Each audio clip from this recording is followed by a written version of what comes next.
comme chaque mercredi. Alors, Chiara, nous recevons un invité. Voilà, aujourd'hui, on va recevoir un invité, que c'est un journaliste freelance italien d'origine togolaise qui s'appelle Matteo Fraschini Coffi. Et je vais l'introduire avec une petite partie, un prologue de son œuvre qui s'appelle Les 19 jours de Lomé, Confession d'un voyage à la recherche de la propre identité. Il raconte ainsi: et oui, je ne savais pas grand-chose sur ma naissance. Je ne savais pas comment j'étais arrivée à l'orphelinat. Je ne savais pas où m'avait accouché. Et surtout, je ne savais pas quelle femme l'avait fait. Ce n'était pas de ma faute si je me retrouvais, moi, noire, dans un pays de blancs. Un de mes amis italo-togolais a créé un adjectif très intelligent pour définir les actions avec un fond raciste, de mon point de vue typiquement italien, et dont souvent il vaut mieux un sourire pour ne pas pleurer. Embarrassiste. Je vais introduire Matteo, bonjour. Bonjour. Merci d'être avec nous. Et embarrassiste, c'est un mot très intéressant pour définir un peu les attitudes des Italiens peut-être envers les étrangers. Tu es italien d'origine togolaise. Est-ce que tu peux nous dire quelque chose sur ces mots, embarrassiste? En fait, ce n'est pas un mot, c'est un mot qui est d'un ami à moi, italo-togolais, qui est c'est un mélange d'embarrassement, donc quand tu es embarrassé, quand tu ne sais pas vraiment comment réagir en situation, et racisme. Donc, par exemple, quand je suis hors d'une église, les gens me voient noir, et alors ils me donnent 2 euros, ils me donnent de l'argent. Donc, c'est un peu ça que c'est la situation. C'est intéressant. Lui, c'est un journaliste freelance. Il a fait des enquêtes. Et il était connu, il a écrit même un livre après pour une enquête qu'il a menée concernant les recrutements illicites de main-d'œuvre migrants dans les champs de tomates dans le sud d'Italie. Et est-ce que tu peux nous raconter un petit peu comment est née l'idée de cette enquête sur l'exploitation des migrants dans le sud d'Italie et comment tu l'as réalisée? Parce que tu as pris la place d'un migrant. Il y a une partie d'une interview où tu as dit que tu t'es présenté aux gens qui recrutent illégalement, justement, et tu as dit: je m'appelle Coffi, je suis togolais, je parle qu'anglais et français, je n'ai pas de papiers et je cherche du travail. Exactement. Bon, en fait, c'est une idée par un autre ami qui est originaire de cette région italienne dans le sud du pays, s'appelle Puglia. Et dans cette région, il y a vraiment une production incroyable de tomates. Et donc voilà, moi je savais un peu la réalité des choses, mais mon mission c'était vraiment d'essayer de déguiser comme un migrant et donc aller avoir avec une autre perspective, donc pas la perspective d'italien que je suis, donc, mais avec cette vision de migrant. Donc, pour 2 semaines, je passais en fait, j'ai dormi avec les migrants dans ce qu'on appelle ghetto. Il y a pendant chaque été presque 1500 Africaines de l'Afrique de l'Ouest et centrale. Surtout, il y a beaucoup de Sénégalais, beaucoup de Gambiennes, beaucoup de Burkinabés. Et bon, moi, il n'y avait pas trop de Togolais, donc dans cette ghetto, les Togos, c'était pas trop représenté, mais c'est vrai que parce que dans le sud du Togo, il y a une langue que c'est très, très proche à la langue au Ghana. Donc, tout de suite, j'étais vraiment accueilli par des Ghanéens. Mais en fait, à la fin, c'est une question d'argent. Et donc, j'ai vu vraiment la division. C'était un peu comme un microcosme de l'Afrique, où c'est vraiment triste de voir cette division. Et dans des conditions de souffrance incroyables. Et surtout dans des conditions de moderne esclavage, quoi. Voilà. Ouais. Vous avez été journaliste avant d'aller en Italie ou vous êtes devenu journaliste après votre séjour en Italie? Voilà, non, en fait, moi, je suis né au Togo. À 9 mois, j'ai été adopté par une famille italienne. J'ai grandi jusqu'à 23 ans en Italie. Et après, j'ai décidé de devenir journaliste et retourner ici en Afrique. Et donc, ça fait 10 ans que je suis basé en Afrique, en fait. Ouais, ce qui est intéressant, bon, pour retourner un peu à la thématique qu'il a soulevée, parce que lui, quand même, il a fait une enquête, il a même gagné un prix de journalisme pour le livre qu'il a écrit après cette enquête.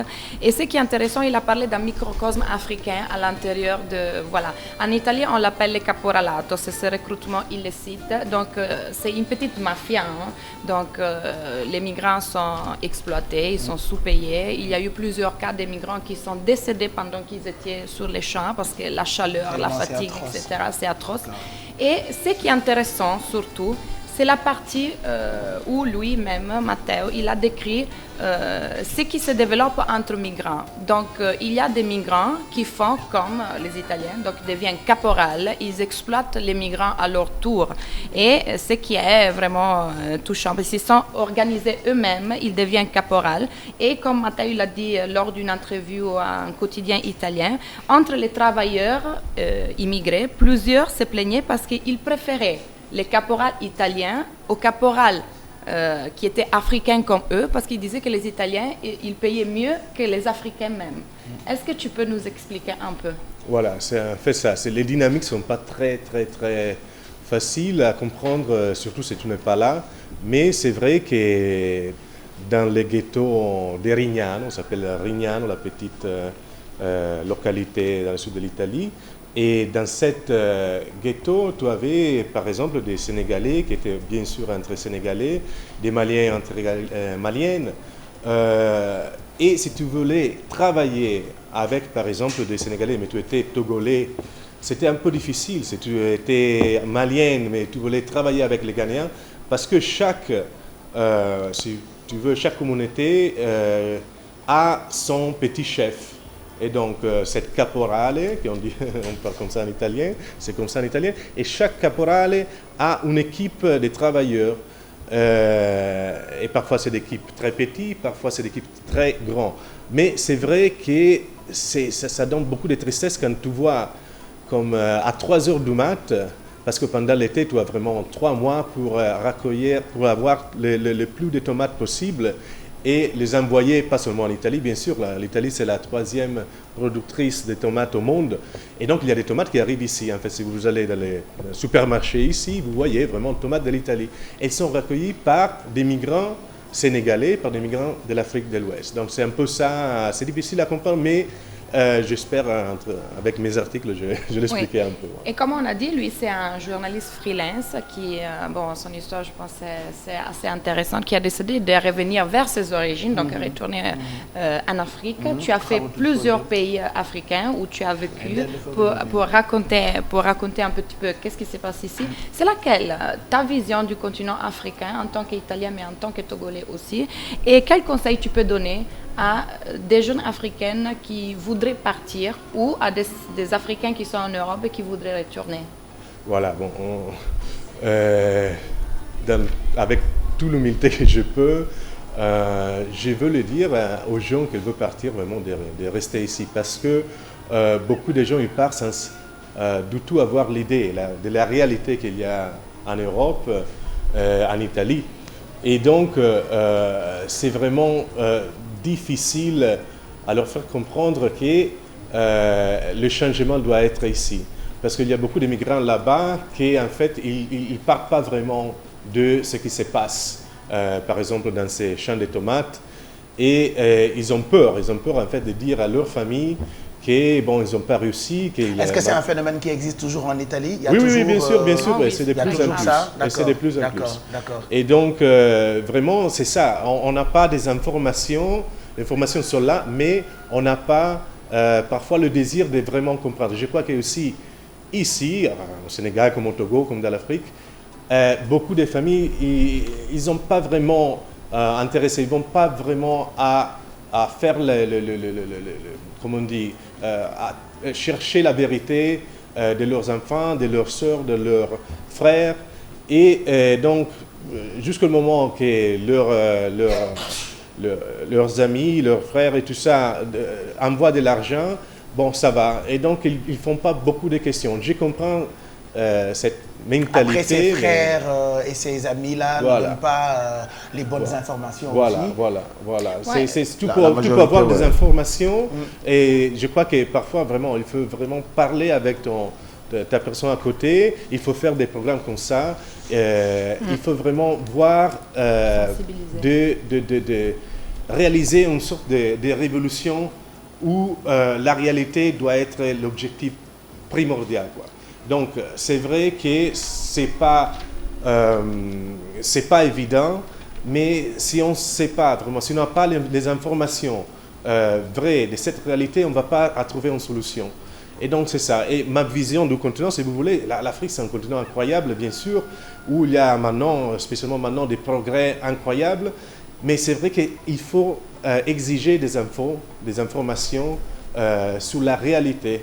Et pas trop parler si vous voulez, des choses qui, enfin, ils nous éloignent de la réalité.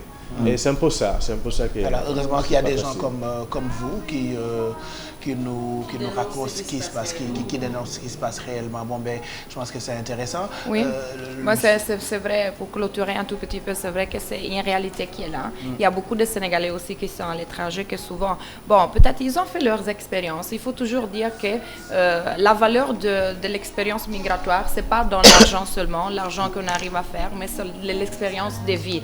Donc, pour les familles sénégalaises, quand un de vos frères, vos enfants sont à l'extérieur et vous voyez qu'ils ont des difficultés, il ne faut pas trop les presser pour qu'ils restent, parce qu'il faut aussi être capable de les accueillir, même s'ils n'ont pas réalisé ce qu'ils voulaient réaliser en termes monétaires, mais l'expérience qu'ils ont gagnée, ils peuvent l'exploiter ici aussi. Je remercie Matteo qu'il est venu. Je voulais donner les contacts pour les gens qui veulent le suivre. MatteoFraschiniCoffee.com, c'est le site. Vous trouvez avec les mêmes noms la page Facebook. Vous pouvez trouver toutes les informations. Et voilà. Et je pense que c'est tout, parce que le temps, c'est pas beaucoup. Voilà. Et je te remercie encore. Et pour toi, est-ce que tu peux faire une petite dédicace à une petite italo-sénégalaise qui s'appelle Myriam Ba, qu'elle te suit. Voilà, elle a 8 ans. Myriam Ba, on t'embrasse. Bisous. Mbacho, c'est ça, non? Mbacho. Allez, Myriam Ba, Mbacho. Merci beaucoup, Matteo. Merci et à vous. Bonne chance pour la suite. Merci. Merci.